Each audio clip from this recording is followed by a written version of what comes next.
Bonjour à tous et bienvenue sur TV Finance dans la matinale de l'entrepreneur, notre rendez-vous économique et financier. Nous recevons ce matin Georges Grigliati, président fondateur de la société Agima et spécialiste de la gestion du risque client. Bonjour. Bonjour. Alors avant de rentrer dans le vif du sujet, donnez-nous quelques chiffres. Quel montant cela représente aujourd'hui en France les factures impayées et qui sont les mauvais payeurs? Alors le montant des factures impayées qui sont totalement perdues, c'est 56 milliards d'euros. Ce qui est énorme. Ce qui est énorme. Mais par contre, le montant des retards de paiement est beaucoup plus important. C'est des milliards d'euros. D'accord. Et ça, ce sont surtout les grands groupes du CAC 40 et qui ont des process de traitement très longs. Et c'est ce qui génère les retards de paiement. D'accord. Curieusement, on pourrait se dire que c'est ceux qui ont moins d'argent qui provoquent ces retards de paiement. Moi, j'attendais à ce que vous me disiez il y a des mauvais payeurs plutôt dans les petites boîtes parce que c'est plus dur, c'est plus tendu. C'est exact aussi. Les petites entreprises, surtout que dans la création d'entreprise, ils mettent 100 euros ou 200 euros de capital, ce qui est nettement insuffisant. Et c'est vrai qu'ils font partie des gens qui sont retardataires dans le paiement. Alors, expliquez-moi, quelle solution existe aujourd'hui pour se faire régler une facture impayée sans perdre son client si possible? Alors, le recouvrement amiable, il faut avoir un logiciel adapté, oui. Ça c'est clair. Il faut avoir un fichier client qualifié, c'est-à-dire qu'à tout moment, quand on a un retard de paiement, qu'on puisse avoir le bon interlocuteur avec son mail, avec son portable, avec sa ligne directe, les heures où il travaille, etc. Et surtout, d'avoir des collaborateurs bien formés dans la relation interpersonnelle. C'est-à-dire que pour réussir, il faut faire du recouvrement séduction et non sanction. D'accord. Donc le recouvrement séduction, c'est quoi? Alors allez-y, appelez-moi. Je suis. Non, ça donne quoi concrètement? Disons, on n'est pas dans la sanction. On n'est pas comme les cabinets d'huissiers ou d'agences de recouvrement. On est de faire acheter une bonne solution au débiteur. Et alors le FNIP dont vous recommandez l'utilisation, qu'est-ce que c'est exactement? Alors le FNIP, il y a deux thèmes très importants. C'est un outil de prévention du risque client. Ça définit un peu le titre que vous avez utilisé. Et c'est un accélérateur d'encaissement qui est le plus puissant du marché. Et alors comment ça fonctionne concrètement? Alors ça fonctionne que le créancier fournisseur fait sa relance classique. Il fait du phoning, il envoie des mails, etc. Aux bonnes personnes, parce que son fichier client est à jour. Est qualifié. Mais par contre, le client ne paye pas. Il a affaire à un profil comportement payeur désastreux. C'est-à-dire qu'il demande des copies de factures, il conteste des factures, etc. Et là, il utilise le FNIP. Et il va identifier le débiteur, que ce soit un particulier ou une entreprise avec le sirène, et il va rentrer les coordonnées de la facture ou du relevé. Il appuie sur un bouton, et le lendemain, le débiteur reçoit un courrier, comme quoi, s'il ne paye pas, il est fiché au bout de 8 jours, avec différents scénarios possibles. Lettre classique, préavis d'inscription et avis d'inscription.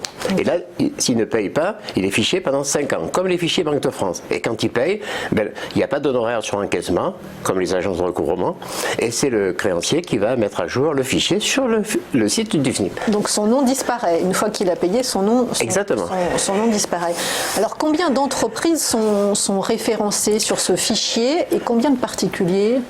Alors, en pourcentage, il y a 55% de particuliers et 45% d'entreprises. Et on a le droit de mettre des noms de particuliers comme ça? Bien sûr, le CNIL l'a imposé, sauf qu'on ne peut pas les ficher. Une fois que la personne a été fichée et qu'elle a payé, il faut le déficher. Par contre, les entreprises, c'est 45%, mais ça varie tous les jours et au bout de 5 ans, s'ils n'ont pas payé, ils sont enlevés du fichier.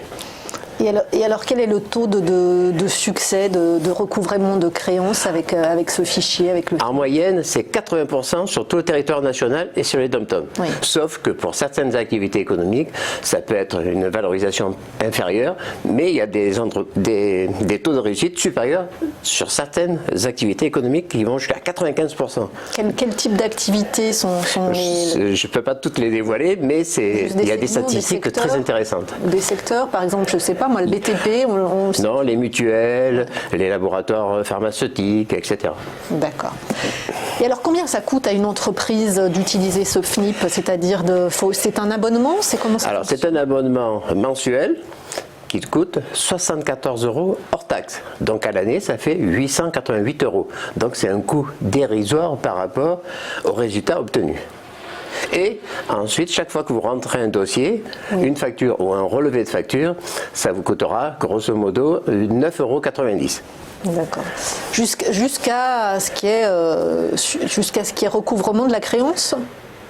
Alors, le recouvrement se fait directement sur le site du FNIP, mais s'il y a des gens qui ne payent pas malgré les sommations du FNIP, on est obligé de passer par une agence de recouvrement. D'accord. Et alors, à qui recommandez-vous l'utilisation de ce fichier? Des petites entreprises, des grandes, et certains secteurs plus que d'autres? Toute activité économique confondue, toutes. Les grandes, les ETI, les belles PME, quelques TPE, et toute activité économique, le transport, les entreprises de travail temporaire, les matériaux de construction, la distribution d'eau, de gaz, d'électricité. Toutes les activités économiques sont concernées parce que les retards de paiement, ça touche tout le monde. Et alors, pour quel type de facture ça convient le mieux? Plutôt des factures? Est-ce qu'on peut avoir une idée, une échelle des montants? Alors, la facture la plus basse, c'est 150 à 200 €, parce que compte tenu du coût du dossier, de 9,90 € hors taxe, il faut avoir déjà un montant supérieur entre 150 et 200. Mais ça peut aller jusqu'à 50 000, 100 000 € sans difficulté.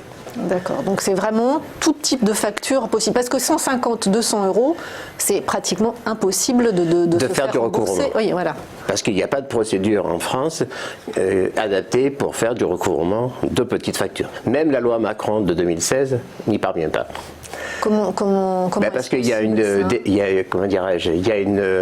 correspondance qui est adressée par l'huissier qui dit au débiteur: voulez-vous participer à la procédure? Et le débiteur qui dit: moi je ne veux pas participer, et donc ça tombe à l'eau. Il faut tenter d'autres procédures, mais 150, 200 €, on fait une mise en demeure et on passe en PP, à perte et profit. Donc en fait, ce fichier est quand même le seul recours possible à l'heure actuelle pour les petites factures. Exact. C'est le seul fichier qui existe et il n'y a pas de concurrence avec ce mode et ce principe de fonctionnement. Parce que j'allais vous demander, est-ce qu'il existe d'autres bases de Il données existe d'autres fichiers, mais pas qui ne fonctionnent pas selon le même principe, avec un préavis d'inscription, parce que ça a été mis au point par la CNIL. On a bien travaillé avec la CNIL et c'est elle qui nous a quand même imposé certaines contraintes. D'accord. Et l'audit est fait tous les 2 ans pour voir s'il n'y a pas des dysfonctionnements dans le fonctionnement du FNIP. Et les autres fichiers qui peuvent être concurrents, ils sont multisecteurs aussi, ou ils sont sur les... Non, c'est basé, par exemple, il y a un fichier qui fiche les gisements de carrière, mais qui est secret, et les gens sont inscrits alors que les débiteurs ne le savent pas. Ça, c'est plutôt très limite. C'est pas très transparent. Alors que là, nous, c'est très transparent parce que le débiteur, quand on le menace d'inscrire, il reçoit un code et il va avoir accès à la facture qu'on menace d'inscrire dans le fichier des mauvais payeurs. Mais je pense à un secteur qui est en relation directe avec les particuliers, qui est le secteur des télécoms, notamment de tous les opérateurs téléphonie mobile. Alors eux, ils doivent avoir un... Ils ont le fichier Préventel. Ah, ils ont un fichier spécifique, ça veut dire ils doivent avoir ça a été créé dès le départ. Tous les factures impayées. Oui, mais malheureusement, comme les commerciaux dans les boutiques vendent des abonnements, ils passent outre à ce fichier Préventel. D'accord, mais il y a un fichier spécial. Parce que moi, par exemple, j'ai des abonnés de télécom, je ne citerai pas les noms, mais qui utilisent le FNIP pour se faire payer. Ah, d'accord. Parce qu'en fait, le fichier Préventel, c'est pas un fichier pour se faire payer. Juste, les gens sont fichés, et quand ils demandent un portage pour aller chez un concurrent, normalement, ils ne devraient pas faire un abonnement. S'ils sont fichés effectivement sur cette base de données, exactement, on ne peut pas les prendre. Juste une dernière question, avec les nouveaux modes de paiement technologiques, est-ce que le risque d'impayé finalement n'a pas tendance à diminuer? Non, malheureusement, avec les nouveaux moyens de paiement, il n'y a pas forcément beaucoup d'impact sur les retards de paiement. Et là, je vous parle d'une réunion que j'ai eue hier, parce qu'il y avait la Banque de France. Aujourd'hui, 35% des entreprises payent leurs factures avec 15 jours de retard, en moyenne.